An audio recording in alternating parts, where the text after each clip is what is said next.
नमस्कार, आप देख रहे हैं प्रदेश का भरोसेमंद news channel India news Uttar Pradesh Uttarakhand. मैं हूं आपके साथ अतुल प्रताप सिंह। प्रवासी मजदूरों को बस से उनके घर तक पहुंचाने की कवायद में प्रदेश की सभी राजनीतिक दल अब आमने सामने हैं, लेकिन सबके बीच में कांग्रेस और बीजेपी, जिनका एक दूसरे पर आरोप प्रत्यारोप का सिलसिला थमने का नाम नहीं ले रहा, वहीं सपा और बसपा, इन दोनों दलों पर जनता का ध्यान मुद्दे से भटकाने का आरोप मढ़ रहे। शनिवार को शुरू हुई इस जंग का सिलसिला बुधवार चौथे दिन भी जारी रहा।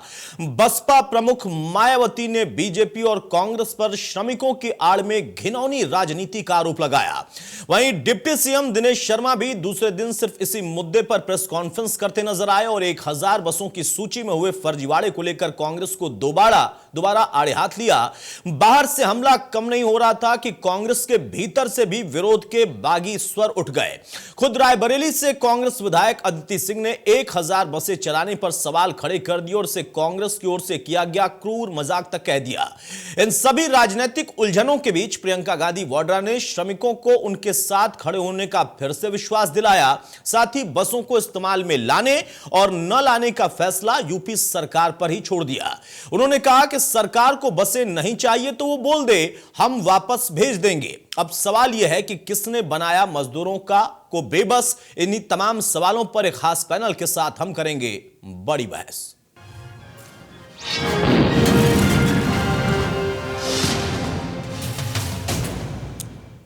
बड़ी बहस में अपने पैनल के साथ हम चर्चा की शुरुआत करें उससे पहले आपको बस पॉलिटिक्स पर एक छोटी सी रिपोर्ट दिखाते हैं। मुल्क ने कई दौर देखे, कई सदियां जी हैं और कई बदलाव देखे, लेकिन हर दौर हर सदी में एक चीज स्थायी रही है, सियासत। लंबे वक्त से चली आ रही सियासत लगातार जारी रहती है। ऐसे वक्त में भी जब सियासत पर विराम नहीं, पूर्ण विराम लगना चाहिए, लेकिन फिर भी उत्तर प्रदेश के सियासी गलियारे में सियासी सरगर्मी जारी है, जो शुरू हुई पैदल पलायन करने वाले मजदूरों की सेवा से और देखते ही देखते बढ़ती चली और पार्टी में टूट को जग जाहिर कर दिया। दरअसल कांग्रेस महासचिव प्रियंका गांधी ने यूपी सरकार से अपील की थी कि वो पैदल चल रहे मजदूरों को बसों की सुविधा देना चाहती है, बस यूपी सरकार मंजूरी दे। यूपी सरकार ने भी पहली ही फुर्सत में मंजूरी दे दी और साथ में मांग ली बसों की लिस्ट। जो लिस्ट थमाई, उसी पर विवाद शुरू हो गया। कहा जाने लगा कि जो लिस्ट थमाई है उसमें दरअसल बसों के साथ साथ ऑटो, बाइक और एम्बुलेंस के नंबर, जिसके बाद कांग्रेस ने भी अपनी मयान से बयानी तलवार निकालते हुए पलटवार कर दी कि मजदूरों को बस मुहैया कराने की जगह यूपी सरकार बस सियासत कर रही है, और साथ ही दावा कर दिया कांग्रेस की तरफ से भेजी गई बसें आगरा और नोएडा के बॉर्डर पर खड़ी हुई, जो सरकार के आदेश का इंतजार कर। वहीं यूपी सरकार में परिवहन मंत्री अशोक कटारिया ने कांग्रेस की मंशा पर सवाल खड़े कर दिए कि कांग्रेस की नीयत सिर्फ राजनीति करने की, मजदूरों के सहयोग करने की नहीं। देखिए, सवाल ये है कि कांग्रेस ने कहा था कि वो अपनी एक बसों की सूची देगी। पहली बात तो उन्होंने ये फ्रॉड किया कि जो सूची दी है उस सूची में एम्बुलेंस के नंबर हैं, उस सूची में टाटा मैजिक के नंबर हैं, उस सूची में ट्रक के नंबर हैं, उस सूची में छोटी गाड़ियों के नंबर हैं। इस और बहुत सारे नंबर ऐसे हैं जिनका इंश्योरेंस नहीं है और फिटनेस नहीं है। आखिरकार ऐसी सूची, जो सूची उपयुक्त नहीं है, उसको उत्तर प्रदेश सरकार कैसे स्वीकार करती।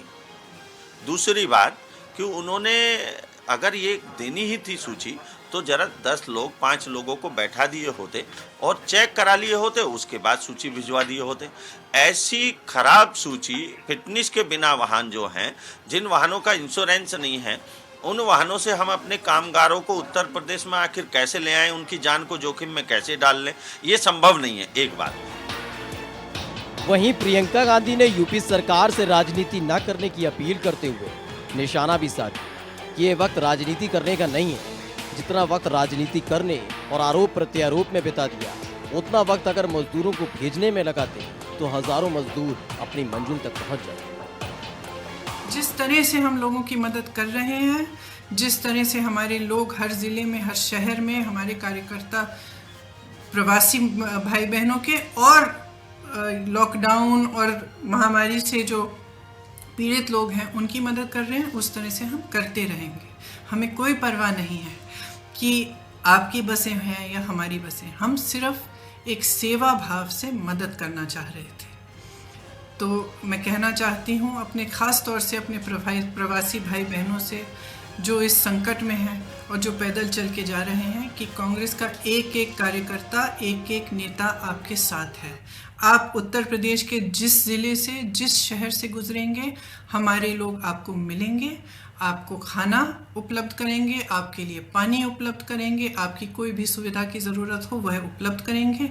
हमारी जो क्षमता है उससे हम पूरी तरह से आपको मदद करने की कोशिश करेंगे और हम आपके साथ इस संकट में खड़े हैं। कांग्रेस उधर बीजेपी से बस कर रही थी तो इधर रायबरेली सदर से कांग्रेस की विधायक अदिति सिंह ने अपनी ही पार्टी पर निशाना साध दिया कि मजदूर सिर्फ यूपी में पैदल नहीं चल रहे, राजस्थान और महाराष्ट्र में भी बुरा हाल है, बसों की व्यवस्था वहां कराई। इसमें राजनीतिकरण सबसे पहले नहीं होना चाहिए, इस मैटर को पॉलिटिसाइज नहीं करना चाहिए। और जो कांग्रेस पार्टी ने यहाँ तक यूपी बॉर्डर तक अपनी बसें लाके खड़ी कर दी, उसके बाद गलत सलत उन्होंने सूची प्रोवाइड करी। जब उत्तर प्रदेश सरकार ने सूची मांगी, उस सूची में बहुत सारे ऐसे वाहन थे जो एक्चुअली बसेस थे ही नहीं, बहुत से ऑटो थे, ऑटो रिक्शा थे, 2 व्हीलर थे, 4 व्हीलर थे। तो इससे सरकार का और मतलब किसी भी सरकार का इस समय आप देख रहे होंगे, हमारे यहाँ भी लेखपाल से लेके कानूनगो से लेके सेक्रेटरी से लेके पूरा पुलिस विभाग या कोई भी सरकारी अधिकारी कर्मचारी हो, इतना ज़्यादा व्यस्त चल रहा है, इतना ज़्यादा बिजी चल रहा है कि मतलब मेरे ख्याल से कुछ लोग तो 4-4, 5-5 घंटे बस रात को सो पा रहे हैं। अपनों के निशाने पर आई कांग्रेस बड़ी दिक्कत में आ गई, करे तो क्या करे। खैर सियासत तो शुरू हो गई है और बीच में छोड़कर इसे जाया नहीं जा सकता। तो वहीं मायावती ने भी ट्वीट करते हुए बस पर चल रही राजनीति को लेकर बीजेपी और कांग्रेस पर निशाना साधा और इसे ध्यान बांटने का तरीका भी बताया। फिलहाल बसों पर सियासत लगातार जारी है, किसी को फुर्सत नहीं है कि बेबस जो सड़कों पर चले जा रहे हैं मजदूर, उनको राहत कैसे पहुंचाएगा। लेकिन दौर सियासत है जो हर दौर में जारी रहेगा। Bureau report, India. बहरहाल तो सियासत असल में कर कौन रहा है और ओछी राजनीति का आरोप लगाने वाले क्या कर रहे हैं, सवाल यही है। और इन सवालों को उठा रहा है वही मजदूर जिसको हम बार बार बेबस कहते हैं, लेकिन वो कहता है कि हमारी बेबसी का ऐसे मजाक न उड़ाओ और कम से कम हमारे लिए बस वाली राजनीति पर बस अब विराम लगा दो, इससे ज्यादा की जरूरत नहीं है। हम तो चल ही रहे थे पैदल और थोड़ा सा चलने में भी हम सक्षम हैं, तकलीफ हमें ही सहना है, इतनी तकलीफ आप मत उठाओ। हमारे साथ कुछ खास मेहमान हैं, उसमें आपको तारुफ कराता हूं। चर्चा में आगे बढ़ते हैं। दीपक सिंह है एमएलसी कांग्रेस के हमारे साथ, बहुत स्वागत है दीपक सिंह आपका। दीप नारायण यादव साहब हैं नेता सपा के, बहुत स्वागत है दीप नारायण आपका। सबसे पहले दीप नारायण भाई मैं आपसे शुरुआत कर रहा हूं, कौन कर रहा है राजनीति, कांग्रेस और बीजेपी में से? सत्ता पक्ष और कांग्रेस जो कि विपक्ष में है और आप लोग भी विपक्ष में हैं, लेकिन यहां पर इन दोनों में से दरअसल राजनीति कौन कर रहा है बस के नाम पर? देखिए, पहले राजनीति का सवाल है तो हम कहेंगे कि सरकार के लोग ज्यादा जिम्मेवार हैं कि इतनी गंभीरता से सूची जांच हो गई, इतने दिन में आरटीओ ऑफिस खुल गए, सारी जानकारी हासिल कर ली। वही कांग्रेस के लोगों से कि सूची से काम नहीं बनने वाला, एक दिन का इंतजाम नहीं है, सूची बनाने की आपको आवश्यकता ही नहीं है। जिन स्टेटों से आपकी सरकार है वहां से अगर मजदूर आ रहे हैं तो वहां के जिलाधिकारी परमिट कर सकते हैं कि संबंधित प्रदेश के संबंध जिले तक ये साधन जाएगा, ये अथॉरिटी उनके पास है। ये किससे परमिशन मांगने जा रहे हैं, कैसे कागज इकट्ठे कर रहे हैं? मैं सोचता हूं कि जिस समय मजदूरों की जान खतरे में है, इस समय इस बहस का मुद्दा होना ही नहीं चाहिए। व्यवस्था में हम जो भी साधन है उसका कैसे उपयोग करें, कैसे हम उनका सहयोगी बने। जहां जहां कांग्रेस की सरकार है वहां से हम कैसे साधनों का इस्तेमाल करके लोगों को उत्तर प्रदेश के बॉर्डर पे आने के पहले ही उनका परमिट कराकर वहां से भेजें जहां उनकी सरकारें हैं या बीजेपी की सरकारें हैं, कि लोग बीच में छूट के ना जाएं। रही बात सहयोग की, तो सहयोग करने के लिए ये डिबेट का अवसर नहीं है, अवसर इस बात का है, सरकार में बैठे लोगों से मेरा सवाल है कि एक एक जनपद में प्राइवेट बसों की संख्या, जैसे मैंने कहा ना, एक जनपद कोई जनपद ले लो तो 200-300 बसें प्राइवेट होंगी, 100 बसें रोडवेज की होंगी, 100-150 बसें स्कूलों की मिल जाएंगी। अगर सिर्फ उनको इस बात की अनुमति सरकार दे देती कि ये सब लोग अपने अपने मिनिमम किराए पर लोगों को छोड़ दें, तो एक भी व्यवस्था नहीं करनी थी। ट्रेन में फ्री चलाने की जरूरत नहीं थी, बल्कि ट्रेन में मिनिमम टिकट पे लोग कैसे अपने घर पहुंच जाएं, यदि सिर्फ सरकार यही आदेश जारी कर देती, जनरल ट्रेनें चला देती। ठीक है दीप नारायण यादव साहब, आपकी आवाज अब स्पष्ट नहीं आ पा रही है, लेकिन आपने महत्वपूर्ण बात कही है। हमारे साथ डॉक्टर श्याम बिहारी लाल भी जुड़ चुके हैं, विधायक हैं बीजेपी से। बहुत स्वागत है डॉक्टर श्याम बिहारी जी आपका। लेकिन उसके पहले मैं चाहूंगा दीपक सिंह जो कि एमएलसी कांग्रेस के हमारे साथ हैं, वो इस पर जरूर जवाब दें। दीपक सिंह साहब, जो बात दीप नारायण यादव कह रहे हैं कि वक्त विवाद और राजनीति का नहीं है और आप दोनों राजनीति करने में मशगूल हैं। सत्ता पक्ष कह रहा और आपकी पार्टी कह रही कि नहीं हम सेवा वाला काम कर रहे हैं। आपके ऊपर आरोप यह लग रहा कि आप इतने दिनों से चिट्ठी पर चिट्ठी लिख रहे थे और ये कह रहे थे कि हमको मौका दीजिए। जब आपको मौका दिया गया तो वहां पर फिर उस चिट्ठी के बजाय कुछ दस्तावेजों का जिक्र होने लगा और फिर अंततः आपको बस वापस लाना पड़ रहा है। राजनीति क्या वाकई एक तरफा हो रही है या आपने एक चक्रव्यूह बुना उसमें खुद गिर गए? अगर मदद करना गुनाह है तो हम दोषी हैं। अगर सड़क पर जो मजदूर चल रहे हैं, जिनके पाँव में छाले थे, जो वाहनों में भूसे की तरह भरे थे, मदद करना अगर गुनाह है तो हम गुनहगार हैं। अगर हमने कहावत गांव में कहते हैं एक बाल्टी पानी किसी को दो, अगर उसमें दोष लगा ले इसमें कुछ गिलास पानी कम है तो कांग्रेस पार्टी दोषी है। देखिए, ये खुद प्रधानमंत्री जी ने, मुख्यमंत्री जी ने कहा था कि सारे राजनीतिक दल, सारे समाज सेवी संगठन, सारे लोग जो जिस तरह से हैं मदद करने की स्थिति में है वो मदद करें। कांग्रेस पार्टी अगर आगे आई है, कांग्रेस पार्टी मदद कर रही है और ये इनके एक्ट भी कहते हैं परमिशन परमिट सब जून तक के लिए स्थगित है, जून तक वैलिड मानी जाएंगी। तो सवाल ये था, सवाल मजदूरों को पहुंचाते। अगर कांग्रेस पार्टी के वाहनों में जलती थी तो आप हमको बताते, हमने उसको ठीक किया और ठीक करके देते आपको हम। अगर मदद करना गुनाह है तो कांग्रेस पार्टी गुनहगार है। अगर अहंकार गुनाह है तो मजदूरों को लाना गुनाह नहीं ला रही सरकार गुनहगार है, तो भारतीय जनता पार्टी की सरकार गुनहगार है जो खाली प्रेस कॉन्फ्रेंस और प्रेस नोट पर मस्त है, सिर्फ बयानबाजी कर रही है। मजदूर श्रमिक सड़कों पर चलने के लिए मजबूर हैं, भूखे प्यासे लोगों की मौतें हो रही हैं, गाँव में क्वारंटाइन नहीं किए जा रहे हैं, दवा के नाम पर पीपी किट के नाम पर दलाली की जा रही है। तो अगर ये सब भी कांग्रेस के ऊपर अगर दोष देना हो तो कांग्रेस पार्टी उसको दोष ले तैयार है। जहां तक कांग्रेस पार्टी का मत था, प्रियंका गांधी जी ने स्पष्ट तौर पर कह दिया है जो परेशान लोग हैं उन्हें चलने दीजिए। अगर भारतीय जनता पार्टी को शौक है तो अपने झंडे बैनर बिल्ले लगा लें, कांग्रेस पार्टी उससे आपत्ति नहीं दर्ज कराएगी। हमारा सवाल सीधा सा था, जो मजबूर हैं, परेशान हैं, जो कंधों पर बच्चों को लेकर, सामान को लेकर पैदल चल पड़े इस शीतकालीन धूप में, उनकी मदद हो। तो मुझे लगता नहीं कि मदद कोई गुनाह होता है, किसी गुनाह की श्रेणी में आता है। हाँ, अगर ये व्यवस्था, आज की वर्तमान व्यवस्था हमें गुनहगार मानती है तो फिर आप कह दीजिए, मैं उस बात को आपका जवाब दे दूंगा। ठीक है डॉक्टर श्याम बिहारी साहब, देखिए अब इससे बड़ा दिल कोई क्या दिखा है। दीपक भाई कह रहे हैं, उनका कहना है कि हाँ भाई अगर हम मदद करके भी गुनहगार हैं तो गुनहगार हैं, हमें कोई इसमें बहुत ज्यादा संकोच नहीं है मानने में। आप क्यों उनकी एक बाल्टी में से 2-4 गिलास कम है तो उसको आप कह रहे हैं कि पूरी बाल्टी ही खाली है? मैं बहुत संक्षिप्त में बताना चाहता हूं कि कांग्रेस पार्टी ने एक चक्रव्यूह रचने की कोशिश की, बजाय इसके कि लोगों की मदद करने के लिए ये आगे आते। इनके पास बहुत सा मौका था, इनके पास अवसर था कि कोटा में जब ढेर सारे छात्र फंसे हुए थे जी, उनको ये उनके प्रदेशों तक ले जाते, लेकिन उस समय ये मूक दर्शक बने रहे। उस समय इनकी ये सदाशयता, इनकी ये हमदर्दी और लोगों की मदद करने की भावना कहाँ थी? ये जो बता रहे हैं कि हम इसलिए गुनहगार हैं कि पानी थोड़ा कम रह गया, सच्चाई यही है कि इनके पैर उखड़ चुके हैं सब जगह और ये इस तरीके के बिल्कुल ओछी राजनीति पर उतर आए हैं। जगह जगह बस ले जाकर खड़ी कर रहे हैं। इससे अच्छा था कि जो भी जहां जहां लेबर इनकी उपलब्ध थी, जहां अन्य प्रदेशों के लोग थे कांग्रेस शासित राज्यों में, उनको उत्तर प्रदेश में पहुंचाते, उनको उनके और राज्यों के बॉर्डर तक पहुंचाते।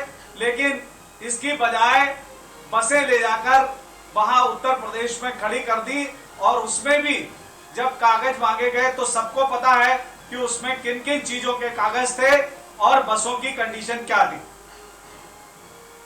बताइए दीपक सिंह साहब, वो कह रहे हैं कि देखिए आप बाल्टी में 3-4 गिलास कम करने के बहाने खाली बाल्टी देकर और पूरी बाल्टी देने का क्रेडिट लेना चाह रहे हैं। पूरे देश ने देखा था और मैं इंडिया न्यूज को धन्यवाद दूंगा। उन्होंने कल एक रियलिटी टेस्ट भी किया था बस अड्डों पर, परिवहन निगम की बसों पर। एक भी परिवहन निगम की बस के पास ना तो परमिट था ना फिटनेस सर्टिफिकेट था। मैं फिर से धन्यवाद दूंगा इंडिया न्यूज को कि आज जिस बसों से सरकार, देखिए कांग्रेस पार्टी ने जब इन्होंने कोटा से बच्चों को लाने काम किया था, कांग्रेस पार्टी ने धन्यवाद दिया था। प्रियंका गांधी ने अपने ट्विटर पे सरकार को अच्छे कामों धन्यवाद दिया था। लेकिन अच्छे कार्य करो तो आप अच्छे कार्य के बजाय सिर्फ प्रेस कॉन्फ्रेंस करते हैं। रही बात बसों की फिजिकल वेरिफिकेशन की, सारे चैनल थे, आपका भी चैनल था, पूरे देश ने देखा है। बसों की गिनती कुछ चैनलों ने कराई है, 1, 2, 3, 4, 5 करके। पूरा देश, आज सोशल मीडिया की भी रीच पर्याप्त हो चुकी है। पूरा देश जानता है। विधायक जी, आप अब झूठ बोलना बंद करिए, ये अलग बात है। हमसे आज हमारे एक साथी कह रहे थे, वो कह रहे थे भारतीय जनता पार्टी ने मदद के नाम पर वोट नहीं मांगा था। भारतीय जनता पार्टी ने नहीं कहा था किसी को मदद करेंगे। भारतीय जनता पार्टी ने जिस एजेंडे पर वोट मांगा था वो उस एजेंडे पर आएंगे। ये तो हम आपका एहसान मान रहे हैं। कभी आप महाराष्ट्र, पश्चिम बंगाल, दिल्ली कहाँ पहुंच जा रहे हैं। अगर आज उत्तर प्रदेश के हालात ऐसे नहीं होते तो आप कश्मीर से लेकर कन्याकुमारी तक कहीं पहुंच सकते थे या उसके बाहर छलांग लगा के पाकिस्तान, अफगानिस्तान पहुंच सकते थे। अरे भाई, कांग्रेस पार्टी ने उत्तर प्रदेश के बाहर जिन मजदूर जो सभी फंसे हुए हैं उनके ट्रेन के पैसे जमा कर रखे हैं। 1200 ट्रेन चलाने की अनुमति मांगी है। ठीक है, लेकिन दीपक भाई एक चीज तो है ना, देखिए मैं ये नहीं कहता कि आप पाकिस्तान पर चले जाइए या वो पाकिस्तान पर चले जाएं। अभी हम कम से कम उत्तर प्रदेश और हिंदुस्तान की बात कर लें, क्योंकि आप दोनों राष्ट्रीय दल है ना। अब बीजेपी ये कहती है कि हम जो है, हमारा इतना बड़ा कुनबा हो चुका है कि हम अंतर्राष्ट्रीय चुनाव भी लड़ लें तो उनका अधिकार है भाई, लड़ेंगे, भविष्य में हो सकता है अगले ग्रह पर भी जाके लड़ लें। आप भी स्वतंत्र हैं, मैं भी उत्तर प्रदेश और हिंदुस्तान पर चर्चा कर रहा हूं, क्योंकि दो दल और दोनों राष्ट्रीय दल हैं, तो उनसे उसके हिसाब से भी सवाल पूछे जाएंगे। और ये सवाल हम ही नहीं पूछ रहे हैं, आपके अंदर से भी पूछे जा रहे हैं। बहुत जल्दी से डॉक्टर श्याम बिहारी एक छोटा सा जवाब आप दे दीजिए दीपक जी को, उसके बाद मैं दीप नारायण जी के पास जाऊं। उनका कहना है कि चलिए कुछ कम था तो भी क्या गम था, और आप ये कह रहे हैं कि वो ओछी राजनीति कर रहे हैं। वो कह रहे हैं कि तमाम बसें जो आप चलवा रहे हैं और उसके लिए आप बधाई के पात्र भी हैं कि आप बच्चों को लाए, उनको ले आए, लेकिन उसके भी कागज कम है, उसके फिटनेस पर भी सवाल है। तो इसके फिटनेस का ही क्यों आपको प्रमाण चाहिए? मैं बता देना चाहता हूं कि जो हमारे कांग्रेस के मान्यवर बैठे हुए हैं, ये हमदर्दी की बात जो कर रहे हैं, असल में कांग्रेस अपने सामंतवादी एजेंडे से बाहर आ नहीं पा रही। वो चाहती है कि इस तरीके की पब्लिसिटी करके वो जनता के करीब पहुंच जाएगी या लोगों को भ्रमित कर देगी। हम इनसे यही बार बार कहेंगे कि ये अपने प्रदेशों में जाकर वहां जो लेबर है अन्य प्रदेशों की उसको पहुंचाएं, तो ये बहुत बड़ा काम होता। इन्होंने वो अरे लेकिन डॉक्टर साहब, अगर वो उत्तर प्रदेश में ही अपना पूरा फोकस करना चाहें तो इसमें क्या दिक्कत है भाई? आपको उत्तर प्रदेश में भी तो अधिकार है ना उनको। कि सरकार पूरी क्षमता के साथ, उत्तर प्रदेश सरकार पूरी क्षमता के साथ और पूरा विधिवत प्रोग्राम बनाने के बाद सारी लेबर को लाने के लिए प्रयासरत है। कोई भी परेशानी नहीं होगी। जो हो रही है उसके लिए, जो हुई है उसके लिए आप देखिए कि हम लोगों ने लगातार उसको भरपाई करने की कोशिश की है और आगे हम किसी भी लेबर को कहीं परेशानी नहीं होने देंगे। ठीक है, नहीं परेशानी तो है साहब, परेशानी तो है, नहीं होने देंगे। ये तो वही बात हो गई ना कि भविष्य में क्या होगा किसने देखा। आप अच्छा करेंगे तो उस पर भी चर्चा हम करेंगे, आपकी खामियां हैं तो हम वो भी दिखाएंगे, लेकिन अभी परेशानी तो है और ये आप खुद मानते हैं, सरकार भी मानती है, विपक्ष भी कह रहा है कि हम भी मदद चाहते हैं। लेकिन दीप नारायण यादव, यहाँ पर जो बात दीपक सिंह ने कही, वो कहते हैं कि अगर ये गुनाह है तो हम गुनहगार हैं। ये तो डंके के चोट पर वाली बात हो गई ना। लेकिन क्या मतलब आपको खुद क्या महसूस होता है कि अपने आप को गुनहगार बताने, जताने या गुनाह करने के लिए आमादा क्यों है? और आमादा भी थे तो बाल्टी पूरी भरी क्यों नहीं थी? और वो भी तब जबकि इतने दिनों से तैयारी थी और ये आरोप लग रहा था कि सरकार हमारे पत्र का जवाब नहीं दे रही। सरकार ने कहा सूची दीजिए, तो सूची के ऊपर अब सवाल खड़े हो गए, वो अलग पहलू हो गए। लेकिन वो तैयारी क्यों नहीं थी, ये सवाल तो पूछना सत्ता पक्ष का भी बनता है। कि अगर आपकी इतनी तैयारी थी और हम पत्र का जवाब नहीं दे रहे थे, हम स्वीकार नहीं कर रहे थे, तो फिर अचानक से वो तैयारी कम क्यों पड़ गई? देखिए, हमारा सवाल यहाँ से है कि सवाल है जिम्मेदारियों का, डिबेट का इस पे नहीं कि हमारी क्या जिम्मेदारी निभा सके हम। अगर हम उत्तर प्रदेश की बात करें तो उत्तर प्रदेश के मजदूरों की यदि संख्या को हम डिवाइड करें, किस स्टेट में कितने लोग काम कर रहे थे, तो औसतन जो हम बात करते हैं जी, मैक्सिमम महाराष्ट्र में, गुजरात में, दिल्ली में, हरियाणा में, ये 4 स्टेट हैं जिसमें 50% लोग यहाँ से गए। राजस्थान में बच्चे पढ़ने वाले कोटा गए, इसके बाद थोड़े बहुत मजदूरों की संख्या हो सकती है लौटने वाले लोगों की। हम लोग व्यवहारिक बात आपको बता रहे हैं, जो लोग लौटकर गुजरे हैं, जो व्यवहारिक स्थिति प्रदेश की है। अब ये लौट, जैसे हम महाराष्ट्र की बात करें तो वहां कांग्रेस के साथ मिलकर सरकार चल रही है। अगर ये मजदूर महाराष्ट्र को बनाने के लिए वहां गए थे तो वहां से लौटाने का इंतजाम करना चाहिए। जितनी बड़ी महामारी पीछा कर रही थी तो सरकार को वहीं से चलने के पहले चिंता करनी चाहिए थी, और पहुंचाकर उनके घर कैसे उनकी जान सुरक्षित पहुंचे इसका इंतजाम में लगना चाहिए थे। जो सरकार वहां वो दोषी है। अगर हम गुजरात की बात करें, जिसको बड़ा रोल मॉडल मानते हैं, गुजरात की प्रगति में उत्तर प्रदेश और बिहार के लोगों का बड़ा हाथ है, क्योंकि जो इमारतें खड़ी हैं, जो निर्माण है, वो निर्माण मजदूरों के बल पर है, ना कि किसी उद्योगपति के बल पर। लेकिन जब उन पर संकट आया तो सबने साथ छोड़ दिया उनका। वहां से लोग किस तरह से लौटे हैं, किस तरह से लौट रहे हैं अपने परिवारों के साथ, वो तस्वीरें आप पूरे देश में देख रहे हैं।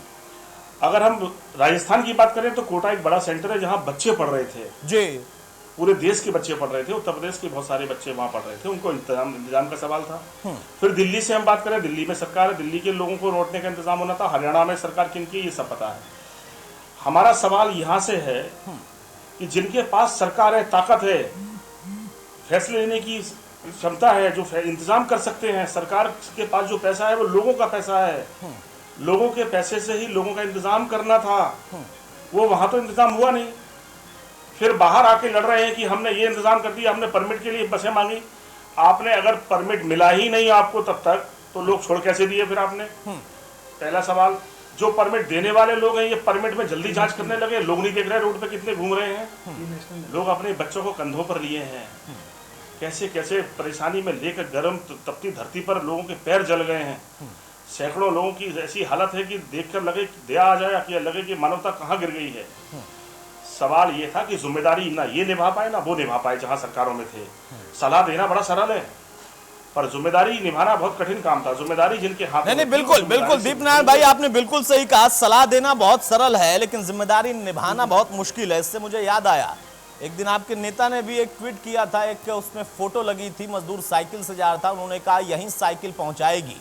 तो वहां पर भी देखिए सलाह देना कितना आसान था। वो भूल गए कि उसी तपती धूप में उस साइकिल से चलते चलते बेचारा कैसे जाएगा। लेकिन वाजिब सवाल दो आपने अलग अलग प्रदेशों का उदाहरण देकर पूछा है, मैं चाहूंगा कि दोनों लोग उसका जवाब भी दें। शुरुआत कर रहा हूं दीपक सिंह आपसे।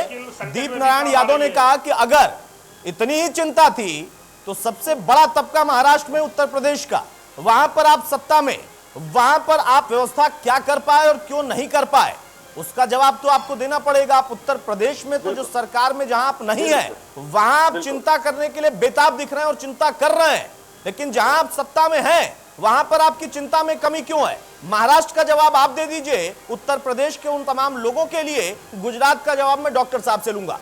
दीपक सिंह। गुजरात का भी अपने देखिए ऐसा है, बहुत अच्छी यादव जी ने अच्छी बात कही, और मुझे लगता है थोड़ा यादव जी को अपना ज्ञान कक्ष खोलना पड़ेगा। समाजवादी पार्टी के महाराष्ट्र में संपर्क करना चाहिए था इनको।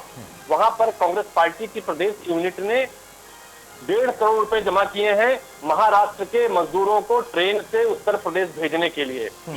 पंजाब सरकार ने अपने बजट में 35 करोड़ का प्रोविजन किया है, ट्रेन की डिमांड की है। छत्तीसगढ़ के मुख्यमंत्री ने प्रेस कॉन्फ्रेंस में कहा था कि हम बजट में जितना पैसा लगेगा हम देने चाह रहे हैं मजदूरों को यहाँ जाने के लिए। और बड़ी बात मैं कहता हूँ, गुजरात में जहाँ सबसे ज्यादा श्रमिक उत्तर प्रदेश का है, हमारी वहां की उत्तर प्रदेश कांग्रेस कमेटी के अध्यक्ष ने बाकायदे सोशल मीडिया से लेकर आपके चैनलों में भी दिखाया था, उन्होंने पत्र जारी किया है जितने भी मजदूर जाना चाह रहे हैं उन्होंने रजिस्टर्ड किए हैं नंबर को, उन नंबरों का पूरा शुल्क एडवांस में जमा कर दिया है रेल मंत्रालय को और कहा है रेल मंत्रालय इस तरह ट्रेन चलाए, उन मजदूरों को उत्तर प्रदेश या जिन प्रदेशों में जाना चाहे वहां पर हम भेजना चाहते हैं। ये रिकॉर्डेड चीजें हैं और समाचार चैनलों पर चल चुकी हैं। तो हम अपनी जिम्मेदारियों का विपक्ष में होने के बाद भी, एक राजनीतिक दल होने के नाते भी उसका निर्वहन पूरी जिम्मेदारी से कर रहे हैं। हमने ट्रेन का, अगर आप कहें, मैं अभी उनके कागज दिखाता हूं आपको। नहीं, अब देखिए, मुझे कागज दिखाकर क्या करेंगे? योगी सरकार कागज मांग रही है बसों की, तो वहां तो आप दिखा नहीं पा रहे हैं, मुझे दिखा के क्या करेंगे? बहरहाल आपने दीप नारायण यादव का जो सवाल था उसका जवाब उनको दे दिया। दीप भाई, आप संतुष्ट है? छोटा सा एक जवाब आप दे दीजिए दीपक सिंह को, फिर मैं जाऊं डॉक्टर साहब के पास। देखिए, वो कह रहे हैं कि रिकॉर्ड पर वो बात कर रहे हैं, महाराष्ट्र में क्या किया, पंजाब में उनकी सरकार ने क्या किया, उनकी पार्टी ने क्या किया। दीप नारायण यादव जी, अगर इंतजाम किया है, इनका इंतजाम बेहतर है, तो ये सड़कों पर आदमी कहां से आ गए हैं? ये तस्वीर अपने आप में बता रही है कि इंतजाम करने वाले लोग सिर्फ बातें कर रहे हैं, इंतजाम पूरी तरह से विफल है। गरीबों का उपयोग किया है, गरीबों का साथ नहीं दिया इन्होंने। साथ के लिए योजनाएं बनानी पड़ती थी, योजनाएं भी नहीं बनी है। अगर समाजवादी पार्टी की बात करें तो समाजवादी पार्टी ने साइकिल इसलिए बताई कि साइकिल आज भी काम आ रही है, और साइकिल जब सरकार में थी वो यादव जी सरकार में जब आएंगे साइकिल के फैसले ऐसे थे कि गरीब की तरक्की का साधन बने थे। सरकार बनाते हैं, सरकार में योजनाएं बनाकर दिखाएंगे, बहुत सारी योजनाएं चौकत हैं। अगर योजनाओं की बात करेंगे तो आज जो देश में योजनाएं चल रही हैं, आज सिर्फ इंतजाम कर रहा था, वो सारी की सारी योजनाएं कांग्रेस पार्टी की देन है। बहुत सारी योजनाओं पर आपके सरकार के मुहर लगे हैं। यादव जी थोड़ा सोच समझ लीजिए, थोड़ा पार्टी से पूछ लीजिएगा। बहुत जो आज देश की संकट काल में जितनी भी योजनाएं चल रही हैं, जितनी भी, वो सारी की सारी कांग्रेस पार्टी की शुरू की योजनाएं हैं। मैं आपको धन्यवाद दूंगा, हमारी दिल्ली की सरकार में उन योजनाओं में बहुत सारे मामलों में समर्थन रहा है। अलग की बात है, भारतीय जनता पार्टी के लोग मनरेगा का विरोध कर रहे थे, भारतीय जनता पार्टी का लोग जिस तरह से हमारे डिबेट कर रहे हैं, अब कोई कहीं विरोध नहीं कर रहा है। देखिए, अब आपने कहा मनरेगा में बढ़ाइए, 40,000 करोड़ बढ़ा, तो राहुल गांधी ने बीजेपी को ही और देश के प्रधानमंत्री को शुक्रिया कहा है। थोड़ा शुक्रिया उनको भी कहिए, इनको भी कहिए, लेकिन फिलहाल प्रदेश में आप बढ़ गए। अब डॉक्टर श्याम बिहारी की बारी है। डॉक्टर श्याम बिहारी, बहुत जल्दी से एक जवाब आप उनसे पूछते हैं, तो दीप नारायण यादव ने आपसे गुजरात को लेकर भी पूछा, और वो तो मॉडल है ना। आप ठीक है, कांग्रेस की बसों को स्वीकार नहीं कर रहे हैं, उसमें खामियां होंगी, दिक्कतें होंगी, आपको लगता है कि मजदूर उससे जाएंगे तो उनके जीवन पर खतरा है, ये भी बहुत अच्छी बात है। आप उनको दूसरी बस से व्यवस्था कराकर, जो का सर्टिफिकेट हो, जो कि पूरी तरह से फिट हो, उन मजदूरों को घर पहुंचा दीजिए। उनकी और हमारी यही मांग है। लेकिन आप उन राज्यों से कितने लोगों को अब तक ले आ पाए? आपने राजस्थान से, कोटा से बच्चों को ले आया, हमने दिखाया, और तमाम पार्टियों ने भी कहा कि बधाई के आप पात्र हैं, आपने कर्तव्य का निर्वहन किया। लेकिन गुजरात से भी, महाराष्ट्र को लेकर अगर कांग्रेस से सवाल है, तो वही सवाल गुजरात को लेकर बीजेपी से है। मैं आपको बताना चाहता हूं कि ये दो राज्यों की बात हुई, गुजरात के अलावा एक महाराष्ट्र की बात हुई और एक पंजाब की बात हुई। दूसरा विवेक नहीं, दूसरा आप देखिए कि ये बसें लाकर पंजाब से खड़ी करते हैं उत्तर प्रदेश में, जबकि पंजाब से लाखों मजदूर अभी वापस आने हैं उत्तर प्रदेश में, और इन्होंने महाराष्ट्र से भी कोई इंतजाम नहीं किया। और ये जो कह रहे हैं कि गुजरात में लगातार गुजरात से ट्रेनें उत्तर प्रदेश के लिए, आपके ओछी बयान को पूरा सारी देश जगह देख के रहा लिए है। जाने, पूरा देश देख रहा है। आप भी देख लीजिए, आप देख लीजिए जो आप कर रहे हैं, बस इलाके जो आप खड़ी कर रहे हैं, झूठ और अफवाह के अलावा क्या किया आपने? बताइए ना, आप बताइए क्या कर रहे हैं? नियत पर झूठ बोल रहे हैं, सवाल कर रहे हैं पूरे देश में कि आप पंजाब से और जगह जगह से आप बसें ला रहे हैं, उनमें लोगों को भर के लाते हैं, ये कह रहे हैं लोग। ये आप समझिए, हमें भी देख रहे हैं और आपको भी देख रहे हैं, सारे लोग जान रहे हैं। हमें देख रहे हैं, केवल हम विपक्ष में हैं, हम ट्रेन का पैसा दे रहे हैं, हम विपक्ष में 30 साल से उत्तर प्रदेश सरकार में नहीं है। आप दे रहे हैं, आप ट्रेन का पैसा दे रहे हैं, और आप जगह जगह से बसें लाके उत्तर प्रदेश की सरकार जो काम कर रही है उसको काम नहीं करने देना चाहते। 23 करोड़ उत्तर जनता माफ नहीं करेगी आपके झूठ को, आपके अत्याचार को। के सामने उन बसों को दिखाएं, उन ड्राइवरों बहुत हो गया आपका अत्याचार, बहुत हो गई आपकी अफवाह। लोकप्रियता हासिल कर, टीवी पर चेहरा चमकाने से, सोशल मीडिया पर झूठ बोलने से, ट्रोल आदमी को लगाने से प्रदेश का कल्याण नहीं होगा। आप काम करिए और काम बताइए, रिकॉर्ड पे आके आपने किया क्या क्या है। आप जब बोल रहे थे तो मैं शांत था, मैं आपकी आप पूरी बात सुन रहा हूं। बताइए, अब अफवाह नहीं चलेगी आपकी। पूरा देश आपके कारनामों को देख रहा है। लाखों लोग सड़कों पर ठीक है, चले जरा हैं। दीपक सिंह एक मिनट सुन लेते हैं, एक मिनट डॉक्टर साहब को एक बार सुन लेते हैं, डॉक्टर श्याम बिहारी को एक बार सुन लें, उसके बाद आप बोल लीजिए। डॉक्टर श्याम बिहारी से बसें खाली लाके खड़ी कर रहे हैं जी। हेलो, बोलिए बोलिए डॉक्टर साहब बोलिए, आप अपनी बात करिए जल्दी से। जी, ये आप देखिए कि आप ये जो बात कह रहे हैं, आप ड्राइवर से इंटरव्यू कर रहे हैं, उन पे कर्मचारी जो है वो सिखा पढ़ा के लाए गए हैं, वो इंटरव्यू कर रहे हैं, वो बता रहे हैं कि बसें नहीं है, बसें ऐसी है, बसें वैसी हैं। अरे उतने आप पंजाब से और राजस्थान से उतने ले आते जितने जरूरत थी। आप क्यों बसों को लाके यहाँ खड़ा करके आप वितंडावाद खड़ा कर रहे हैं?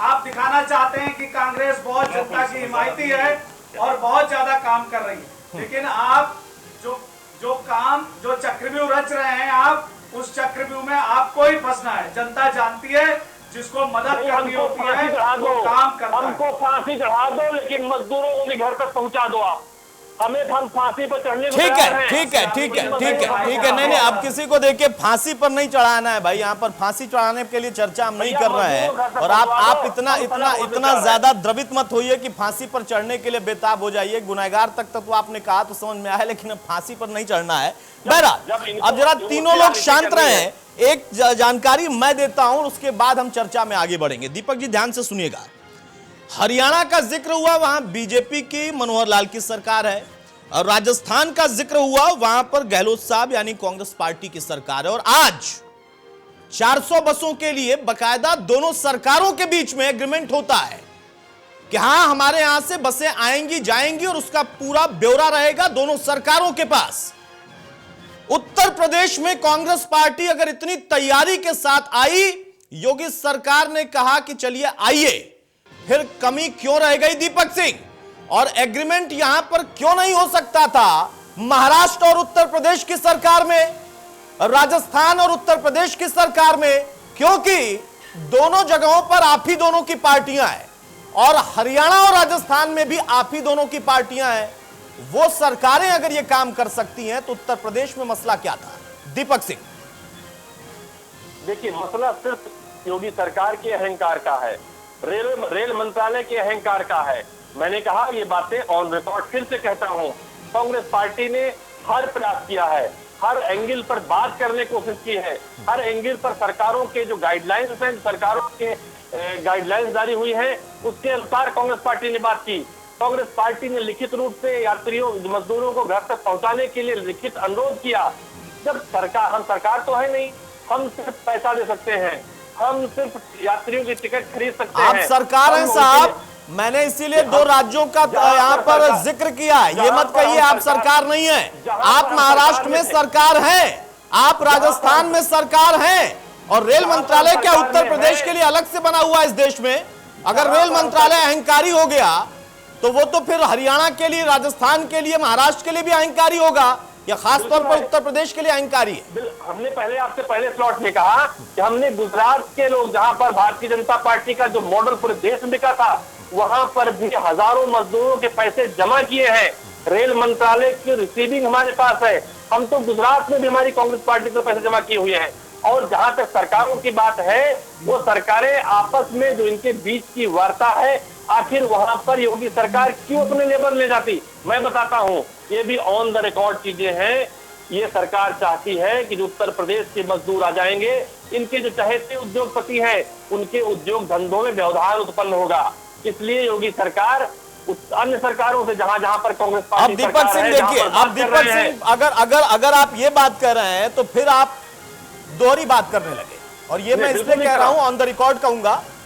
आपने कहा उनके चहेते उद्योगपतियों को लेकर ही राहुल गांधी का कुछ दिनों पहले एक ट्वीट आया था। उन्होंने कहा कि छोटे और बड़े उद्योगों का भी ख्याल रखना पड़ेगा सरकार को। तो कांग्रेस पार्टी एक तरफ उद्योगों का ख्याल भी रखने को कहती है, और फिर आप यहां पर कह रहे हैं कि उनके चहेते उद्योगपति, तो चहेते तो आपके भी हो गए ना। मेरा सीधा सा सवाल है, मेरा बहुत सीधा सा सवाल है, फिर मैं डॉक्टर साहब के पास जाऊंगा। दीपक भाई बहुत छोटा सा सीधा सा सवाल है, मेरा सीधा सा सवाल है कि एक कांग्रेस पार्टी जो कि राजस्थान में सरकार में, और एक बीजेपी पार्टी जो कि हरियाणा में सरकार में, अगर वो एग्रीमेंट कर सकती हैं तो उत्तर प्रदेश में क्यों नहीं? आपने कहा उत्तर प्रदेश की सरकार का अहंकार। अब इस अहंकार को आप कैसे साबित करेंगे?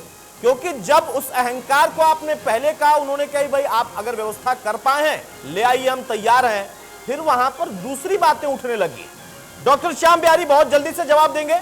दीपक सिंह का कहना है कि उत्तर प्रदेश में यहाँ के अहंकार की वजह से ऐसा नहीं हो पाया, बाकी राज्यों में तो हो जा रहा, आप ही की पार्टी और उन्हीं की पार्टी की सरकारों के बीच में। जी, बाकी उत्तर प्रदेश सरकार का कोई अहंकार नहीं है। केवल कांग्रेस पार्टी अपने अहंकार की वजह से उसके जो शासित प्रदेश हैं वो कहीं भी अपना एक एग्रीमेंट नहीं कर पा रहे हैं उत्तर प्रदेश सरकार के साथ। जिस रेल मंत्रालय को ये अहंकारी बता रहे हैं, उस रेल मंत्रालय ने खुली छूट दे रखी है कि आप जितनी गाड़ी मांगेंगे हम प्रतिदिन उतनी गाड़ियां उपलब्ध करा देंगे। और ये बिल्कुल निराधार बात कर रहे हैं कि उद्योगपतियों की वजह से, बहुत झूठ मत बोलिए यार, आप लाइव पूरा देश देख रहा है, आपको झूठ क्यों बोल रहे हैं? उद्योगपतियों की वजह से जो है वो लेबर को नहीं भेज पा रहे हैं। और अभी आपने ही कहा ये सिर्फ दोहरी बात करना जानती है कांग्रेस, इसकी मंशा कहीं भी काम करने की नहीं है। और मंशा अगर काम करने की रही होती तो ये दिखाई देते। ये सिर्फ अपनी इसी मानसिकता की वजह से सुनते हैं और आगे भी ये कहीं भी नहीं जम पाएंगे। ठीक है, दीप नारायण यादव, मेरी आवाज आप तक पहुंच रही है क्या? चलिए, शायद हमारा अभी संपर्क उनके साथ नहीं है। दीपक सिंह साहब, आप कहते हैं वो अहंकारी हैं, वो कहते हैं आप अहंकारी हैं। राजनीति में ओछी राजनीति का आरोप भी लग गया। अब सवाल यहां पर यह है, आप कह रहे हैं कि वो झूठ भी बोल रहे हैं। अदिति सिंह ने जो बात कही है उस पर कांग्रेस पार्टी क्या कहेगी? क्योंकि वो बकायदा ट्वीट करके ये लिख रही हैं कि कोटा से बच्चे आए तो आप कहां थे और बसें कहां थी, महाराष्ट्र में मजदूर मर गए, कट गए या फिर परेशान अभी भी हैं तो आपकी बसें कहां थी, और राजस्थान और पंजाब में भी कहां थी। ये अदिति सिंह पूछ रही हैं, बीजेपी या सपा या मायावती की पार्टी नहीं पूछ रही। नहीं तो अदिति सिंह जी कहाँ? अदिति सिंह जी भाजपा में है। अदिति सिंह जी को कांग्रेस पार्टी ने पिछले साल अक्टूबर में नोटिस दे रखा है उनकी सदस्यता को समाप्त करने के लिए, और आपके सारे चैनलों ने प्रमुखता से चलाया भी था। लेकिन अलग की बात है, मतलब विधायक वो कांग्रेस से और हैं बीजेपी में। अरे भैया, निकाल दिया कांग्रेस पार्टी ने। जब 2 अक्टूबर को कांग्रेस की व्हिप जारी होने के बाद भी भारतीय जनता पार्टी, अरे आपके चैनल की मैं आपको ट्वीट भेजता हूँ आपके।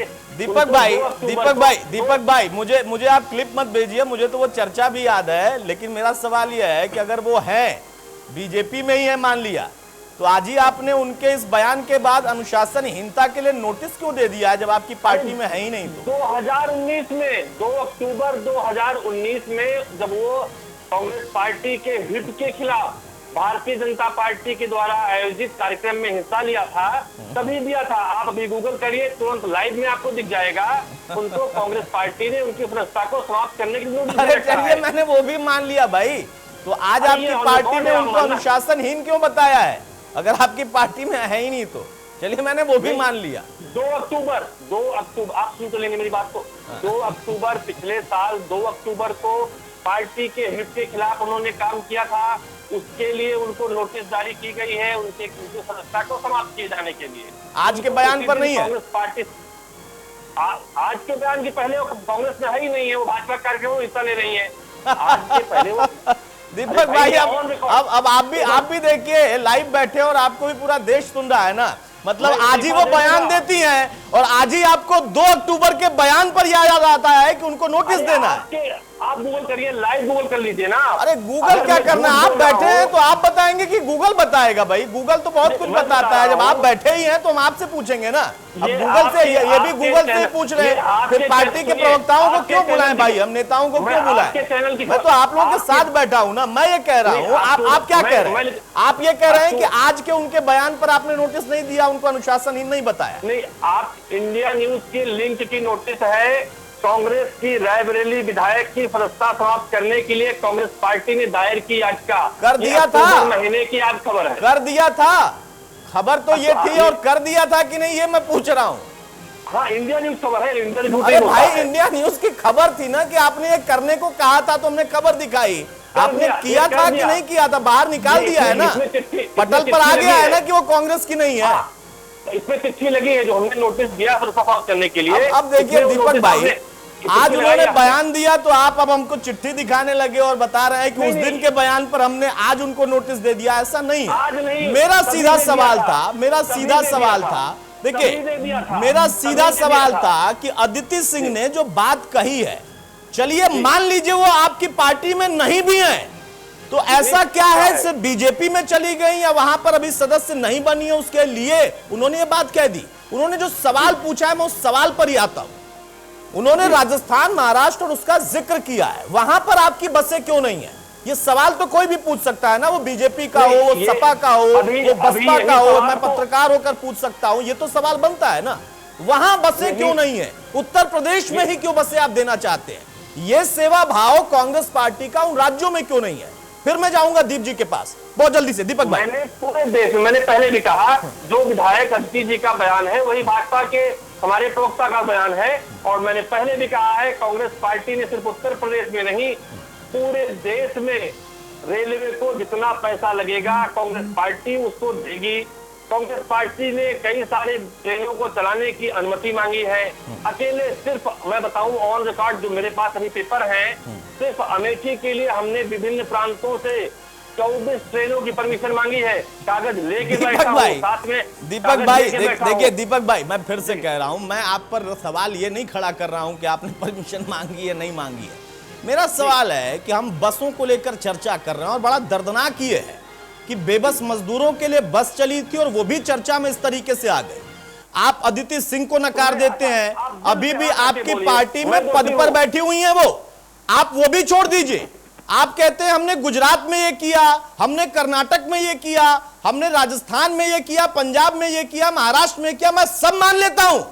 मैं ये कह रहा हूं उत्तर प्रदेश में क्यों नहीं कर पाए? अगर आपने तैयारी के साथ सेवा भाव से शुरू किया था तो मुझे नहीं लगता कि इस तरीके का कोई कृत्य आना चाहिए था सामने। वहां पर अगर सरकार फिर भी आपको रोकती तो लगता कि वो राजनीति कर रहे हैं। दीप नारायण यादव, क्या आप दीपक सिंह की बात से सहमत हैं? बीजेपी सत्ता में है, वो इनको क्रेडिट नहीं देना चाहती है, चलिए ये भी मान लिया, लेकिन ये जो बात कह रहे हैं कि हमारी पार्टी ने वहां करोड़ों दे दिए, वहां पर हमने इतनी ट्रेनों की मांग कर ली, हमने यहां के लिए इतनी व्यवस्थाएं कर ली, क्या हकीकत बता रहे हैं या सिर्फ आंकड़े हैं? दीप नारायण यादव, हम व्यवहारिक बात आपसे बोल रहे हैं कि जहां भी सरकारें जिम्मेदारी है जिन दलों के हाथ में भी है, चाहे कांग्रेस हो चाहे बीजेपी हो या कोई और हो, सरकार एक लोगों का दिया हुआ विश्वास है और आज लोगों की जिंदगी खतरे में है। गरीब आदमी जो इस देश का मूल मालिक है, मजदूर जिसको हम बोलते हैं, अगर देश की मालिकी की बात करें तो ये 80% लोग हैं। अगर मजदूर और किसान को जोड़ देते हैं तो ये पूरा देश है। आज 40-50% लोग सड़कों पर हैं। ये इनको बनाने वाले हैं जिनके लिए सलाह और इंतजाम की बात कर रहे हैं, उन्होंने बैठाया गद्दी पर इनको और उनके ही पैसे से उनका इंतजाम होना है।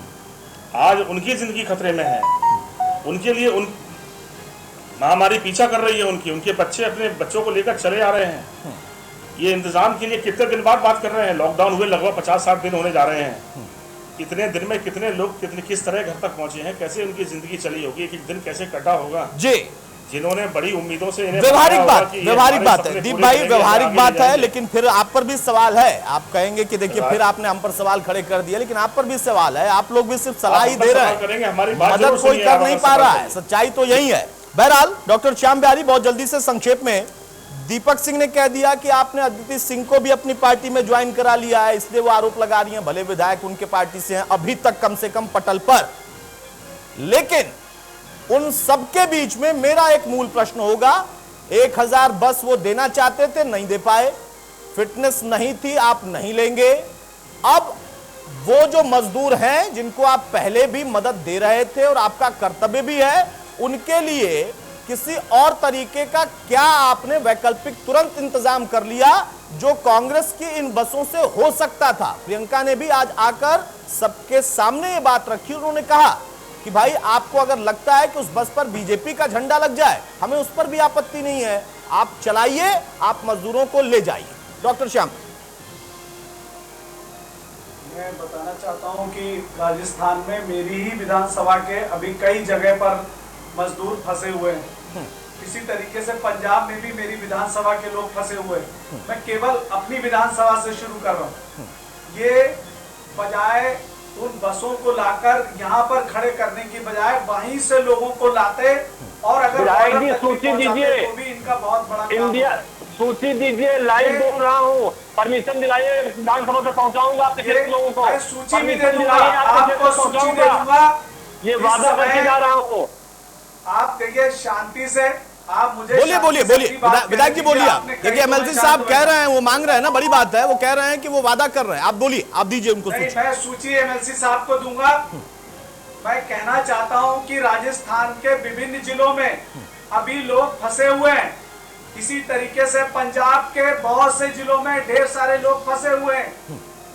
सिर्फ एक काम करना था कि उन 1000 बसों से लोगों को लाते और छोड़ते। ये तो इन्होंने किया नहीं और इन्होंने केवल दिखाने की कोशिश की कि लो मैं 1000 बसें ले आया और आप क्या खड़ा कर दिया, आप इनकी सेवाएं नहीं ले रहे।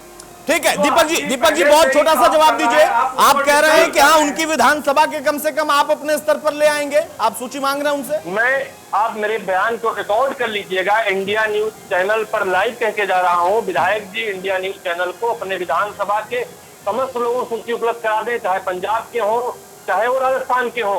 कांग्रेस पार्टी को ये खाली परमिशन दिलाएंगे बस की, इनकी बस इनकी विधानसभा तक पहुंचाने की जिम्मेदारी कांग्रेस पार्टी और दीपक सिंह की होगी। ये लाइव बोल कर जा रहा हूँ।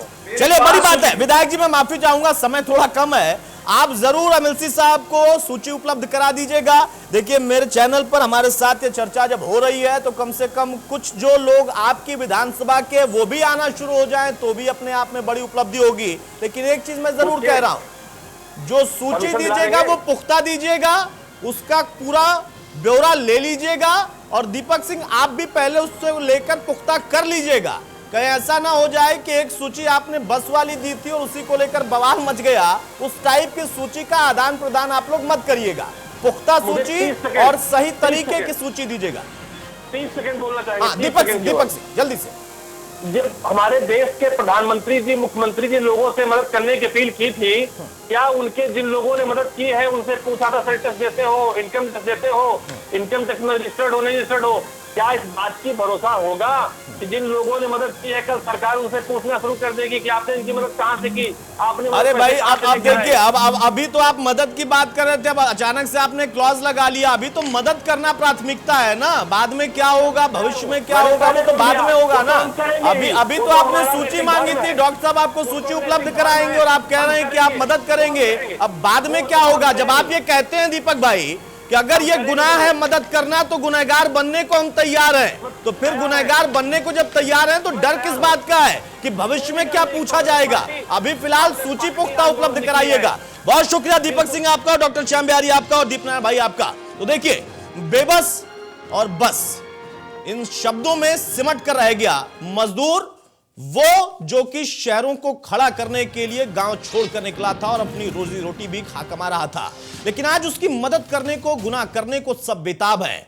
कोई बस के जरिए, कोई साइकिल के जरिए, कोई महज ट्वीट के जरिए, और सरकार कहती है कि हमारे पास तो सारे जरिए हैं, हम सबका इस्तेमाल कर रहे और हम करके ही रहेंगे। कब तक और कैसे? सवाल बस इतना ही है। नमस्कार।